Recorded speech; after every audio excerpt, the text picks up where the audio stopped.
Game Time, tuonavyo sisi.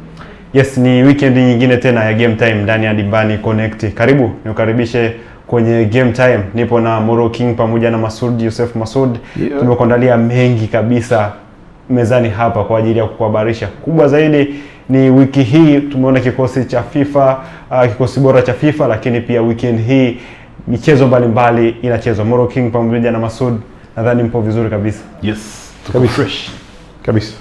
Bwana, kabla sijakaa vizuri, hujakaa vizuri?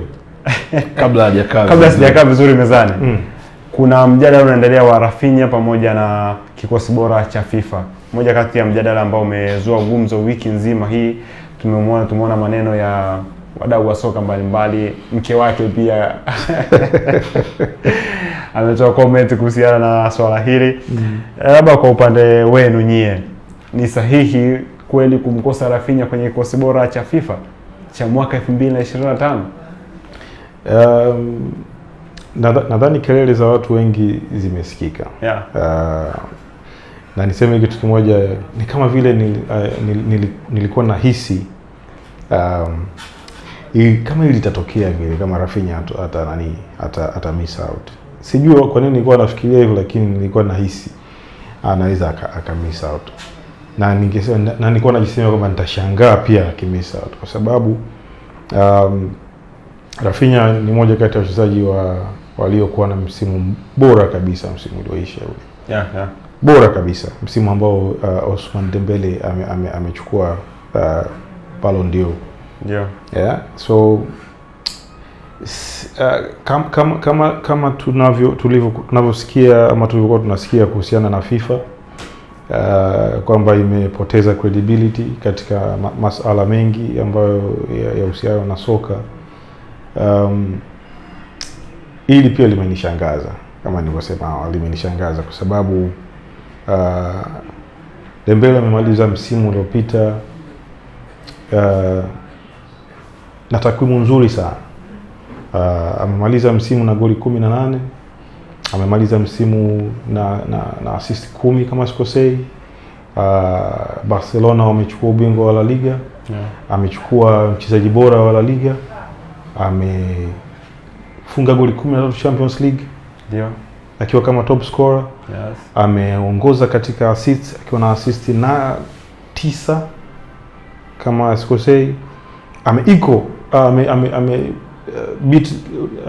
Beat record ya Ronaldo pia ya msimu uliopita katika Champions League. Lakini amefunga decisive goals kwenye Copa America. Sasa sijajua imekuaje. Sijajua kwa kweli, nimeshindwa kuelewa. Sijajua imekuaje. Katika kikosi sehemu nyingi zilikuwa ziko sawa. Lakini kiukweli sijajua kwa nini me personally sijajua why Cole Palmer alikuwepo mule ndani. Sijajua. Sisemi hajawa na msimu mzuri, lakini hajawa na msimu mzuri kama alivyokuwa na Rafinha. Yeah. Iwapo niliweka mjadala sehemu fulani hivi kwenye channel fulani hivi ya WhatsApp, comment nyingi sana kwa sababu niliweka kikosi chote. Nikasema Rafinha amekosekana kwenye kikosi hiki. Ni mchezaji gani ambaye yupo kwenye kikosi hiki hastahili kuwepo? Kura nyingi sana zilimwangukia Lamine Yamal pamoja na Cole Palmer.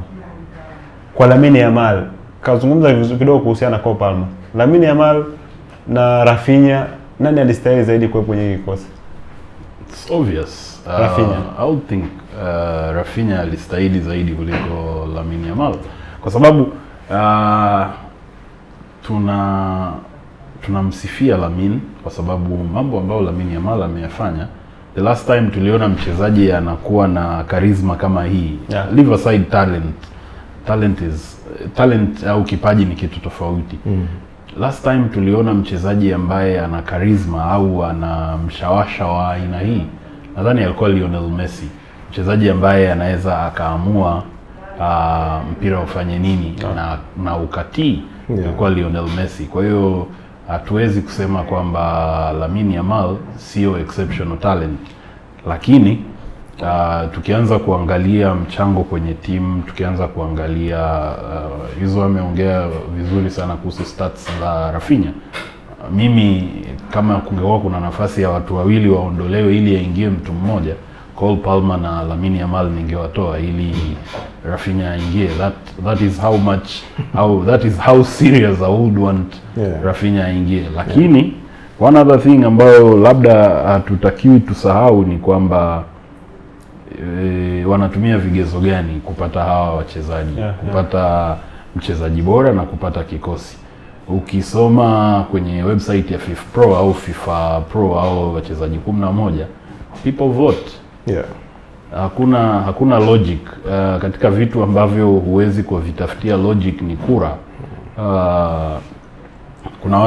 Kuna watu fulani, kuna mtaalamu mmoja wa siasa huwa anasema politics is emotional. Siasa zinagusa hisia. Huwezi ukacheza na hisia ya mtu. Yaani yeye anachagua kulingana na yeye alivyoona ni sahihi. So voting is emotional. Ukimuuliza mtu kwa nini amemchagua Lamine Yamal au kwa nini wamemweka Cole Palmer, hawezi kuwa na majibu yanayoweza ku make sense, lakini voting is emotional. Kuna labda tukifunga mjadala, kuna jina lingine lilijitokeza ambalo halipo kabisa na alikuwa kwenye competition. Mtu mmoja anaitwa Michael Olise, yupo Bayern Munich pale. Mjadala wake sana unamlenga Lamine Yamal. Michael Olise anaonekana haibu sana na waandishi wa habari wakubwa kama anavyoimbwa Lamine Yamal. Ukimwangalia Fabrizio anavyomwandika Lamine kila akifunga goli ni tofauti kabisa na Michael Olise. Hawa wachezaji wana tofauti gani? Ama I think mimi ninavyoona hawajatofautiana sana kiuwezo uwanjani. Kuna swala la umri. Ama ni kwa vile mtu yupo Ujerumani na yupo Bayern Munich, yupo FC Barcelona na title ya club pamoja na mashabiki. Kuna swala la umri kaka. How old is Michael Olise? Michael Olise ana miaka 24. Lamine Yamal amefikisha miaka 18 majuma kadhaa yaliyopita. So kuna kama mahaba fulani hivi. Yani huwezi hawa watu wawili, kwenye mpira umri unamata kwa sababu ya namna ambavyo tuna perceive. Kama nilivyosema kwamba mpira ni mchezo wa hisia. Lamine Yamal is 6 years younger than Michael Olise. Lamine Yamal hajawahi kucheza klabu nyingine yoyote maishani mwake zaidi ya Barcelona. Kwa hiyo yeye ku stand out kutoka La Masia kuja kuonekana kwamba yeye yuko pale ni tofauti kabisa na Michael Olise. Michael Olise akisema mwakani anastaafu hatutashangaa. Ashatumikia vizuri. Yaani yuko kwenye peak of his career. Tutasema tu kwamba kwa miaka 24, 25 kustaafu bado ni mdogo. Lakini Lamine Yamal akisema leo anastaafu it will be disastrous kwa sababu ya umri wake. Kuna vitu vingi sana ambavyo Michael Olise amevifanya ambavyo bado Lamine hajafika, lakini kwa sababu ya umri tunampa yule bwana mdogo pass.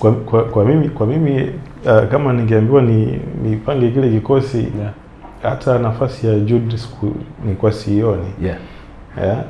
Na kuna case kabisa unaweza ukaargue ya nikisema mimi kama ni mafanikio ya msimu mzima, basi Fabian Ruiz alikuwa na msimu mzuri kuliko Jude Bellingham. Understand? Na wewe ni shabiki wa kutupwa wa Uingereza, timu ya Uingereza, lakini hutaki. No, sasa si call a spade, kama mtu kafanya vizuri na akapata matokeo ya kufanya kwake vizuri. Sasa kama ndio hivyo ulivyosema, hisia nazo zikitaradad basi kwa sababu nimeona pia kwenye one of the account ya FIFA nadhani ya sports, sikumbuki ni inaitwaje, wameonyesha makocha pia walipiga kura, makocha, waandishi wa habari, ukiachana na mashabiki. Ukiziba majina aliyochagua ukamwangalia mtu aliyechagua, unaweza ukasema kabisa huyu kamtaja nani na nani. Sielewa.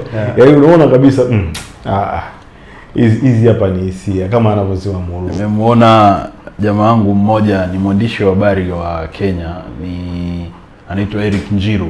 Eric Njiru amemchagua Mohamed Salah kama mchezaji namba 1 kwake, afu Ousmane Dembele namba 2, namba 3 nadhani amemweka Lamine Yamal.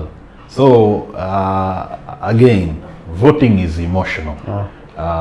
Sina maana ya kusema kwamba Mohamed Salah hakustahili nafasi yoyote, lakini again, voting is emotional. Eric Njiru ni shabiki wa kutupwa wa Liverpool, na yeye kwake Liverpool itakuja kwanza, alafu ndo aanze kuangalia mabaki mengine. So yeah. Weekend hii Newcastle United yupo nyumbani anakaribisha Chelsea.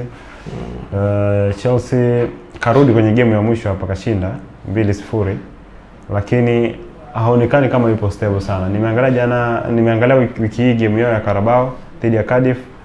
Kikosi kilichochezeshwa of course si kile ambacho tunakitegemea, lakini obvious performance ilikuja kurudi kipindi cha pili. Wanakwenda vipi kuchomoka mbele ya Newcastle?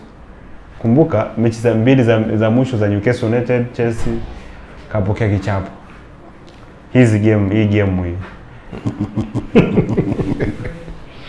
Wewe unaionaje kama shabiki wa Chelsea? Yani kwa kama shabiki wa Chelsea. Wewe kama shabiki mhusika.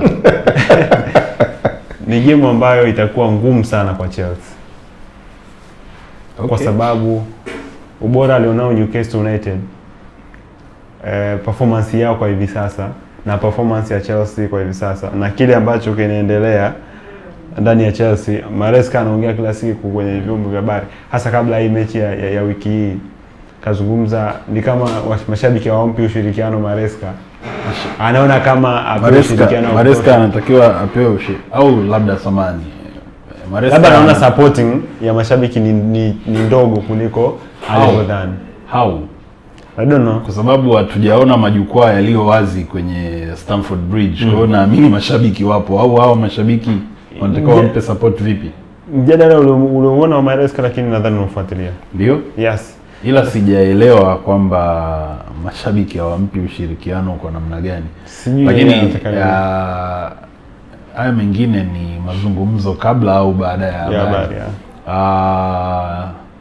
Newcastle hawajakuwa na matokeo mazuri kwenye derby ile inaitwa Tyne and Wear derby ya Newcastle versus Sunderland.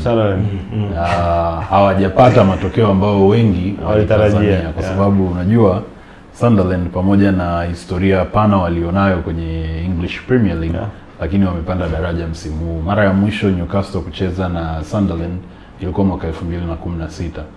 Na ujue ni jinsi gani wenzetu wako serious na michezo, au hii debut waliichukulia serious.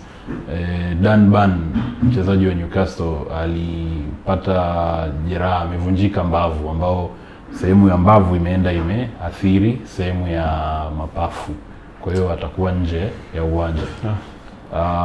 It is a very emotional game. Ilikuwa very emotional game kati ya Newcastle na Sunderland. Sasa hapa mnaenda kukutana na timu ambayo ina kila kitu. Newcastle ni timu ambayo ina kila kitu. Ukiwaweka kwenye karatasi, Newcastle wana wachezaji wazuri kuliko Chelsea, na Newcastle wako so organized kuliko Chelsea. The other time, nadhani wiki iliyopita, wakati tunafanya review ya mechi ya Everton na Chelsea, by the way, hongereni mlishinda. Nilisema kwamba changamoto 3 za Chelsea: 1 ni umri wa kikosi, 2 nidhamu, 3 bado hawako motivated kushinda chochote. Yani wanaenda tu, they enjoying the football, they're having fun. Sasa ukikutana na timu kama Newcastle ambayo haitaki story nyingi, wana wale mimi nawaita football thugs, Joelinton, Bruno Guimaraes, wana Anthony Gordon, wana wachezaji ambao kuanzia dakika ya kwanza mpaka dakika ya 90 wana kasi, ari na nguvu ya kutaka matokeo. It's going to be a very tough game for Chelsea. Though inawezekana Chelsea wakasquash the game, lakini itakuwa ngumu sana. Ujua kwa Palmer nadhani umeongeza kitu ndani ya Chelsea. Kwa kiasi fulani naona obvious anayeongoza kwa mabao sasa hivi Chelsea ni Pedro Neto, ana mabao 6. Obvious naona pia Garnacho wiki hii ameingia akitokea substitution, performance yake ni nzuri, kafunga magoli 2. I think mchezo unaenda kuwa mgumu kwa Chelsea, lakini ana nafasi ya kuibuka na ushindi.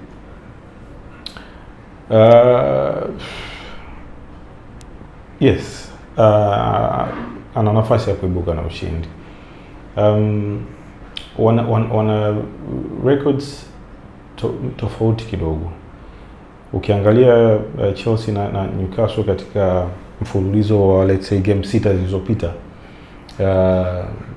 Newcastle wameweza kushinda game 4. Chelsea wameshinda game 3.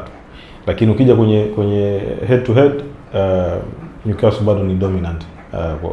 Chelsea bado ni dominant kwa Newcastle. Kurudi kwa Cole Palmer na bahati nzuri, wanasema he hit the ground running. Yaani amerudi tu, nadhani game yake ya kwanza tu amescore. So he's the same Cole Palmer ambao tumemzoea. Neto amekuwa ni moja ya wachezaji ambao wana consistency nzuri katika squad ya Chelsea. So kurudi kwa Palmer, Neto, Joao Pedro bado hajarudi kwenye form ile ya game 2-3 za mwanzo. Bado he's struggling. Sijajua kama system inamletea shida ama vipi. Siwezi kumwangalia Garnacho kwa sababu Garnacho ni Garnacho. Kama umeangalia game na Sunderland, that's the real Garnacho. That's him. Yule ndo Garnacho. So Newcastle wana majeruhi, lakini nadhani ni mchezaji mmoja ambaye ni pengo kubwa kwao, defender Thiaw. Yeye ndo, kwa sababu amekuwa mhimili mkubwa sana pale kwenye defense ya Newcastle. Yeye ndo ni majeruhi peke yake. I'm not sure kama mpaka weekend atakuwa amerudi. So naona ni game nzuri, kwa sababu Newcastle pia bado wana kama wamestall mahali hivi. Walivyoanza tofauti na tulivyotarajia. Wako nafasi ya 12 saa hizi. Tofauti ya pointi 6 kati na Chelsea. Chelsea bado naye anataka kuwepo kwenye top 4.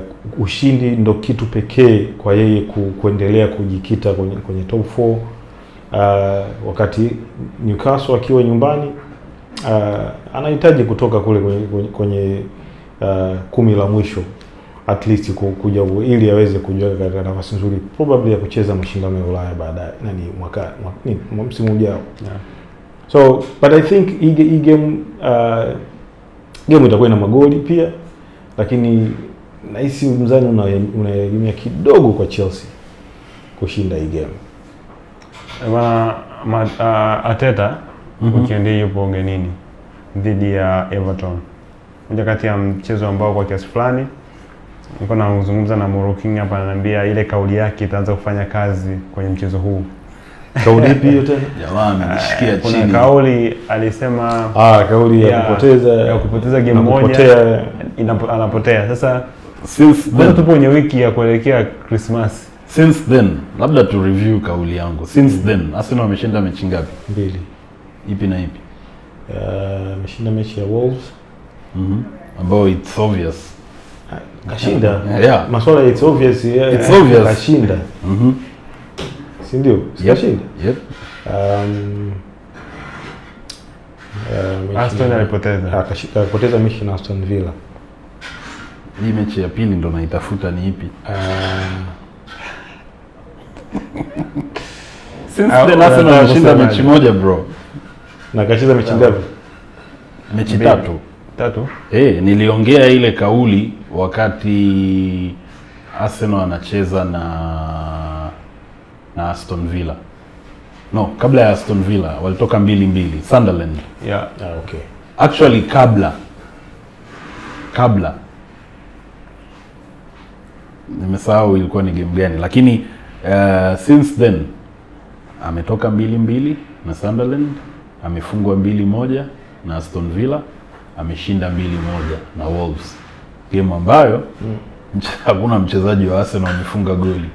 Magoli yote ni wachezaji wa Wolves wamejifunga.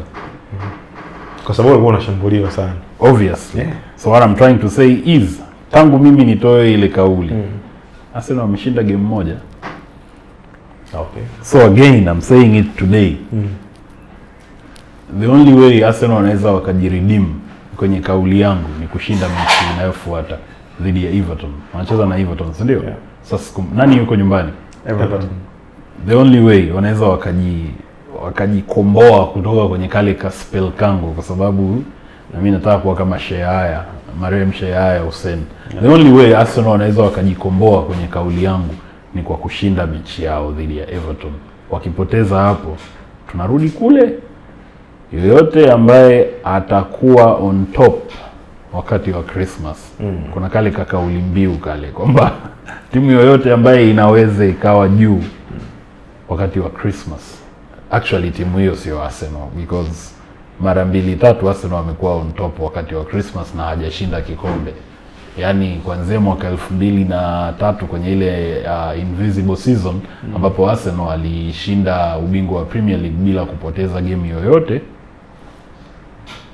Arsenal amekuwa on top hapo kwenye table Christmas mara kadhaa, lakini hajachukua ubingwa. Kwa hiyo yoyote ambaye sio Arsenal atakaye kuwa on top of the table Christmas, kwa kwenye game hii unamwona Arsenal akienda kupoteza? Sitaki kusema hivyo, tutafika huko sasa. Lakini currently yes, mzani unamuelemea kwa sababu wana pressure. Unajua tofauti ya Everton na Arsenal kwenye game kama hii, Everton wao wanataka tu kushinda, yani they just want to win.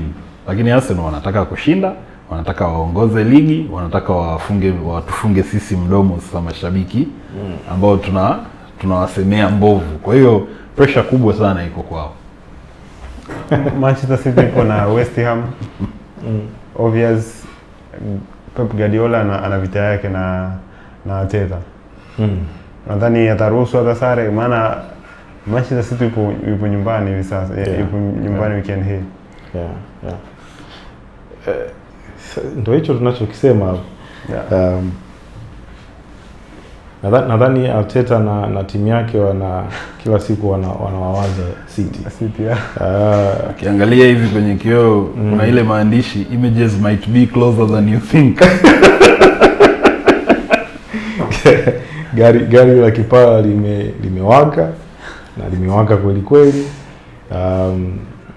Once City wakianza kucheza kama wanavyocheza vile, inakuwa ni tatizo kwa kweli, ni tatizo. Na sioni mahali West Ham wanaweza wakaleta shida, kwa sababu na wao wana struggle.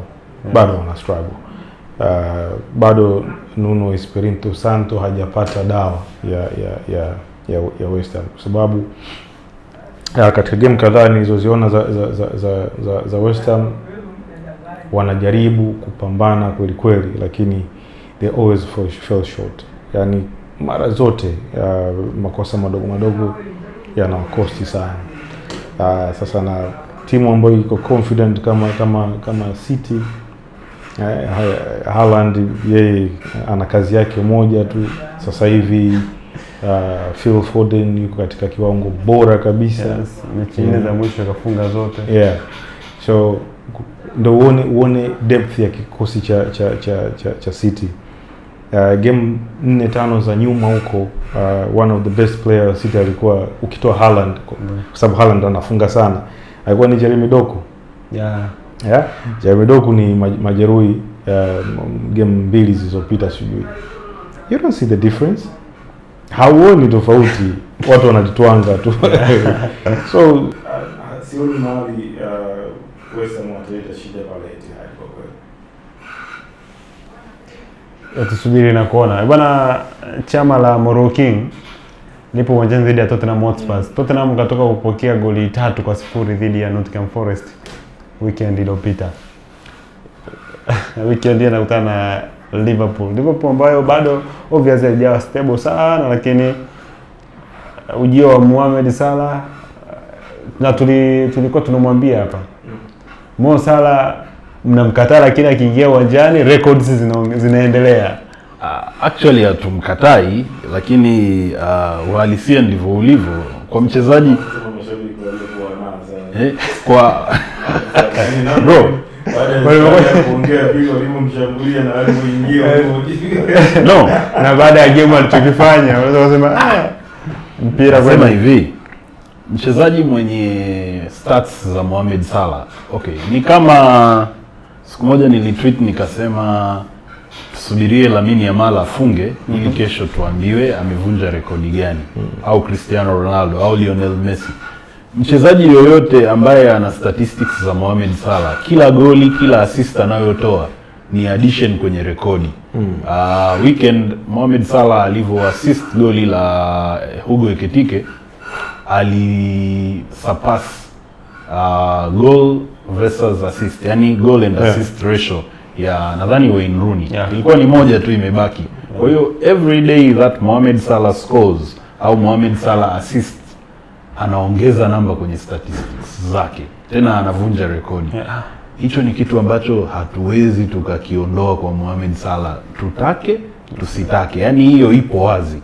Lakini currently I think Mohamed Salah is heading to AFCON. Mohamed Salah anakuja Afrika kwenye AFCON. Kwa hiyo nadhani ndio kwa mechi ya mwisho hawezi kuwepo weekend hii. Sasa ni wakati wa Ancelotti kuonesha kwamba yule Mo ambaye alikuwa hamtaki anaweza kufanya kazi bila Mo. Because the other week nilisema, last game week nilisema wachezaji wanacheza vizuri kuleta matokeo. Tunawasifia wachezaji. Matokeo yasipokuwepo kwenye timu tunamlaumu kocha. Sasa kwa sababu Ancelotti alikuwa kuna namna anaonyesha kwamba bila Mohamed Salah yeye anaweza, there's a whole month, kuna mwezi mzima if at all Egypt wanaweza wakaenda mpaka finali. Tuna mwezi mzima wa kucheza bila Mohamed Salah. Back to the game, tunacheza dhidi ya Spurs hawajawa na matokeo mazuri. Hilo ni jambo baya sana kwetu, sio kwao, ni jambo baya sana kwetu. Kwa nini? Pale ambapo timu inakuwa haina matokeo, kuna wakati inataka kufufukia kwako. Kwa sababu angalia mechi iliyopita mchezea 3-0, lakini kuna mechi hapo yeye alimpiga mtu 3-0. Yani simple tu yani. Kuna nadhani katika watu ambao nilisema last game, katika watu ambao wako head under fire au head under water, Thomas Frank ana wakati mgumu sana. Na sijui ni kwa nini kuna kuwaga na kajinamizi kama jeruhi kwa Spurs. Sijui ilitokea wakati wa Ange Postecoglou, iko tena sasa hivi ana struggle Thomas Frank. So it's going to be a very beautiful game. Na kumbuka the last game Liverpool tulicheza na Spurs, game ya kutupa ubingwa, tuliwafunga 6-3 nadhani kama mnakumbuka. Tuliwafunga 6-3. Haikuwa game rahisi, na tungepoteza ile game manake tungesubiri wiki nyingine tena kupata ubingwa. So it's not going to be an easy game at all. Tutakuwepo hapo Spurs kudeal na nyie. Umemsikia. Tumiachukua maneno yake. Subiri tuone. Tutakuja hapa. Tutasikia, tumemsikia, tunasubiri tuone. Sisi kama ndugu wa Spurs, tupo nyuma ya Spurs kwenye kila kitu, Spurs kwenye kila jambo. Na weekend hii Liverpool nadhani hakutakuwa na malalamiko kwamba Mohamed Salah hayupo, kwa sababu sisi kama mashabiki wa Liverpool tayari tumeshamkataa Mohamed Salah. Nasemaje? Na mashabiki wa Liverpool tena umeshakuwa? Shabiki wa Liverpool kwa leo, kwa wakati tunaongelea wewe shabiki wa Mo Salah. Nasemaje? Nimebeba uhusika wa Moro King. Yaani nasemaje? Lakini baada ya leo namwachia timu yake. Nasemaje? The fact kwamba Ancelotti alikuwa tayari kumweka Mo Salah bench all those game weeks. Maana yake yuko tayari kucheza bila Mo Salah. So there is no way on earth Ancelotti atatuambia kwamba eti Mo Salah hakuwepo, kwa sababu Mo Salah alikuwepo na yuko fit. Alikuwa last game week nilisema katika mechi 38 Mohamed Salah alizocheza msimu uliopita alikuwa man of the match kwenye mechi 26 ambazo kwa statistics ni takriban 69%. Aliibeba Liverpool. So the fact kwamba Ancelotti alimweka benchi, maana yake either anajiandaa na maisha bila Mo Salah au alikuwa anajiandaa kwa wakati huo wa mwezi mzima wa AFCON, assuming Mo ataenda AFCON finali, manake tuna mwezi mzima wa kumkosa, si ndio? Ndio manake Tupate hayo matokeo bila Mohamed Salah. Bwana, Leeds na Crystal Palace wapo uwanjani weekend hii. Hii nimechukua ma special case kwa sababu Leeds nimemwona amewapa wakati mgumu sana Liverpool, lakini kwenye mechi kubwa City Chelsea amempiga 3-0. So it's usione aibu kusema. Usione sawa. Usione sawa. Usione aibu kusema. Anayocheza na Crystal Palace, Leeds akiwa nyumbani. Hii game nadhani ni ngumu, obvious. Ni game nzuri ya kuangalia. Nadhani ni game nzuri ya kuangalia kwa sababu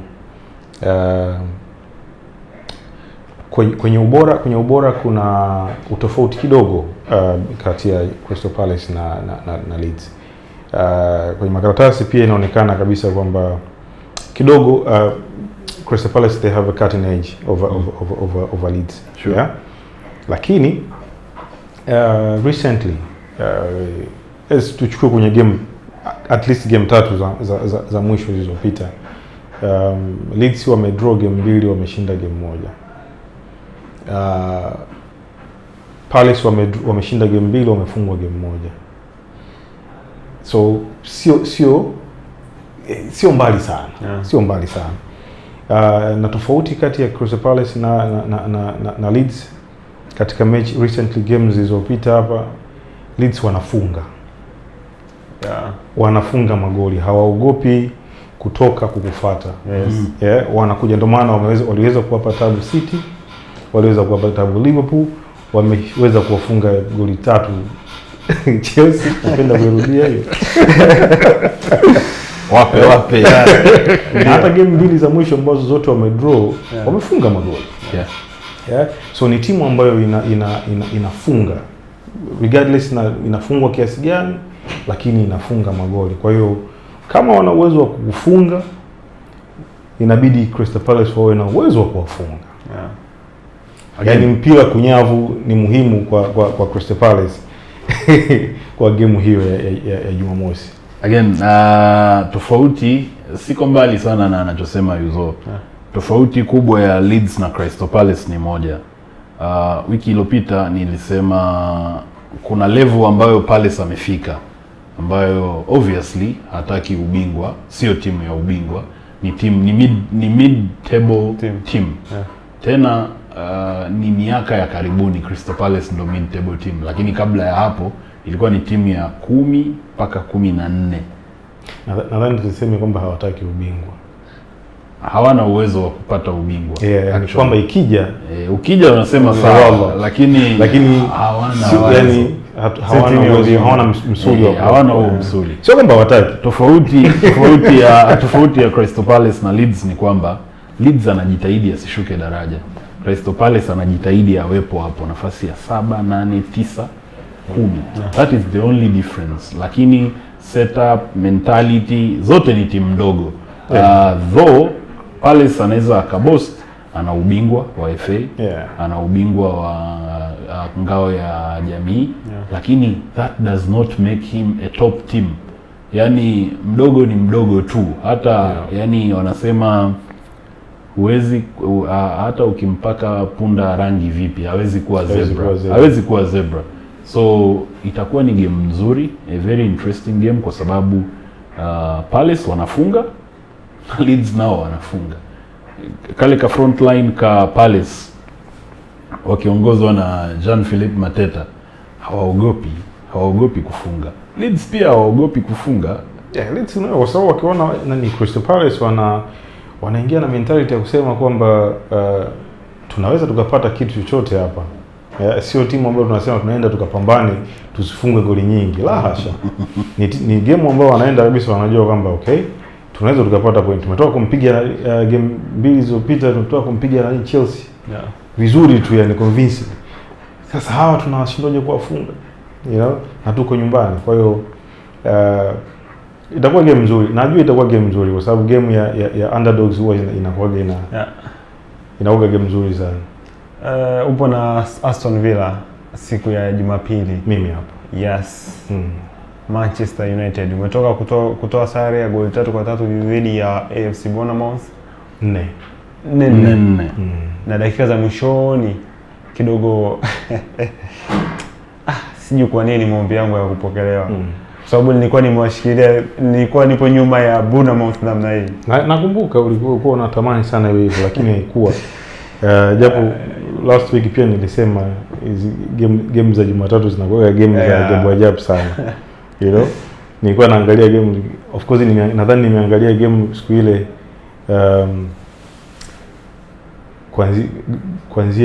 kuanzia goli 3-2 Bournemouth wakiwa wanaongoza. Nilikuwa naangalia game nimesimama. Lakini ulisema kuhusu Monday Night Football. Yeah, nilikuwa naangalia game nimesimama, like nimesimama kwa kitu kimoja. Kwamba hapa wakipata goli la 4 tu lazima TV inaenda kulala. Hii imeenda. Haikuwa hivyo. Bwana El Capitano wakasawazisha yakawa kama yalivyokuwa. Game na Aston Villa hizi ni patterns. Tunafanya vizuri sana, tuna rekodi nzuri sana ya game za away.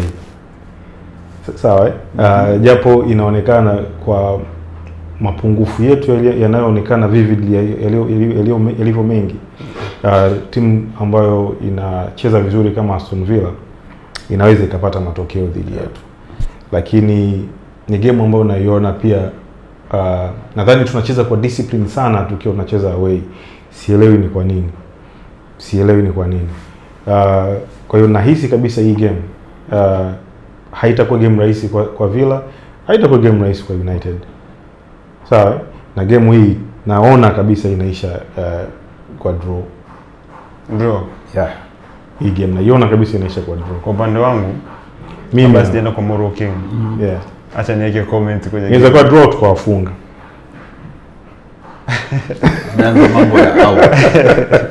Okay, na hiyo njia pekee ya Manchester United kushinda hii game.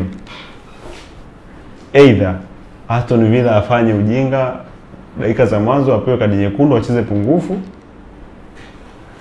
ama Aston Villa wameamka vibaya siku hiyo. Yaani wacheze ovyo. Kwa sababu unalazimisha. Yaani sababu obvious. Kwa sababu gani? Mpira ni mchezo wa makosa. Yeah. Yaani ili mtu afungwe lazima awe amefanya jambo. Nimesema hapa tunafanya makosa mengi tu. Yeah. Nadhani ni system pia inachangia, naona ni system pia inachangia. Ukiangalia goli mbili za Evanilson na goli la kusawazisha na goli la tatu la Bournemouth. Yeah. You can just see.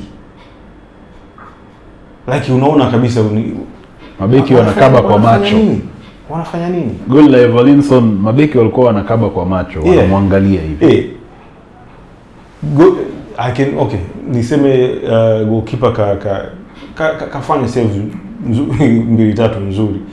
Lakini goli la nani? Goli la foul lile Bruno amemwonyesha. Kama easy one. Yeah.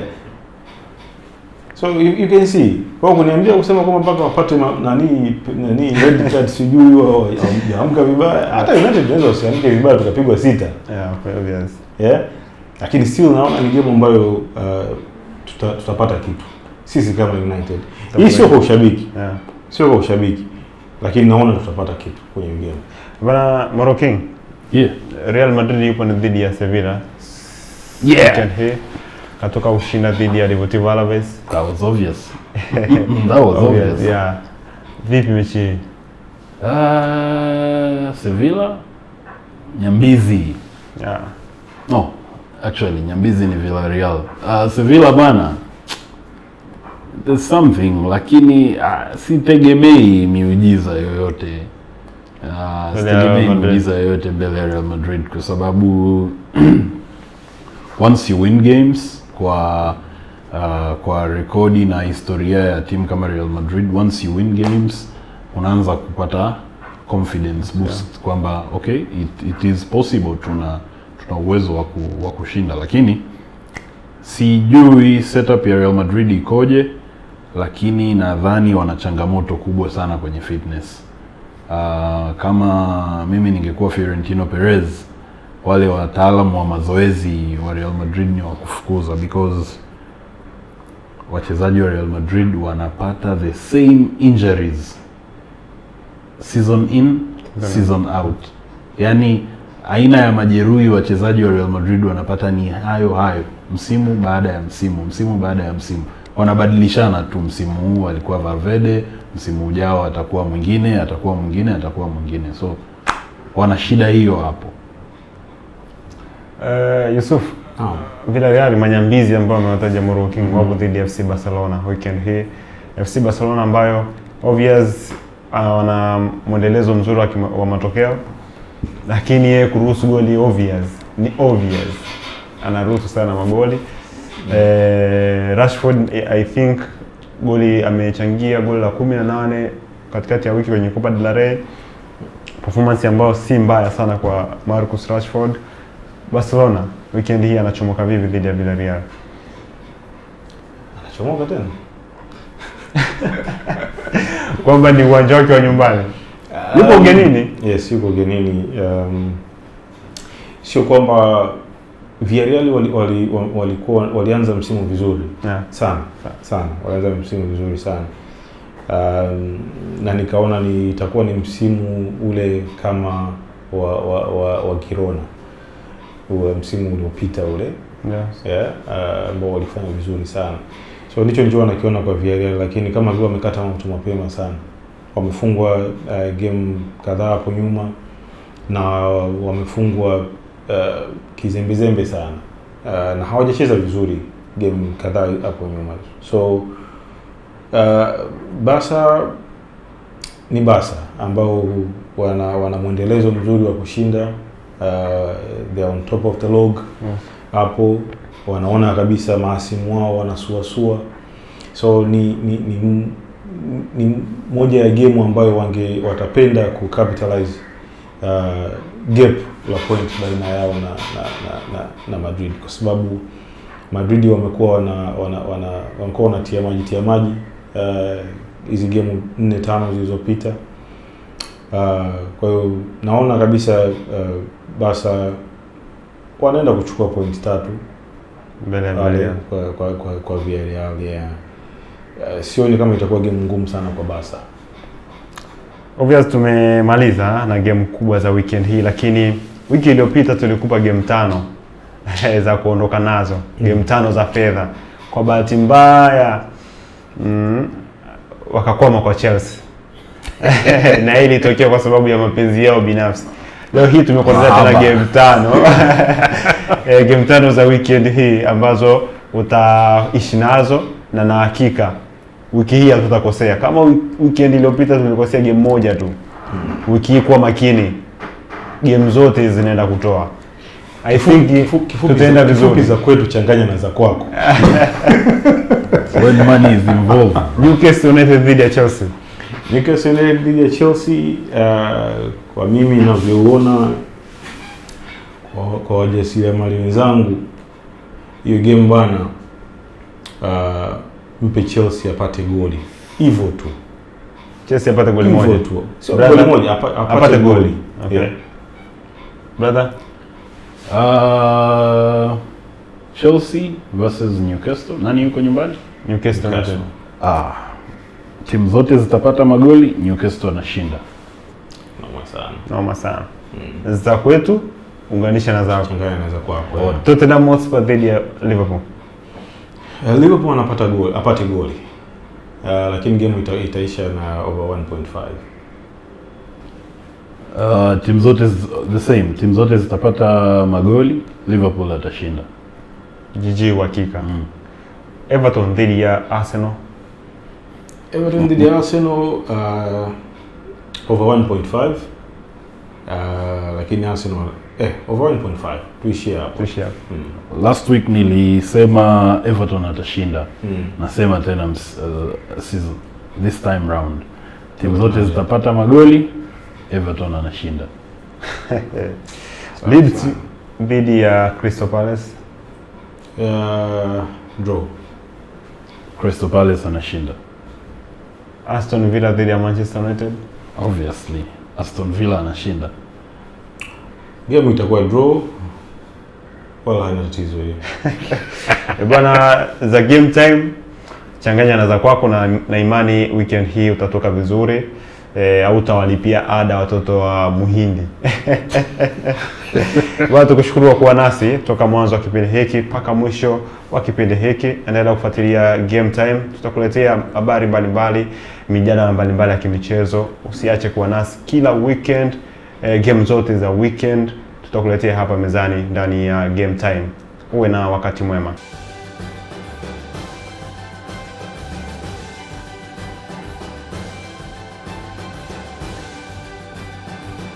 Game Time, tuonavyo sisi.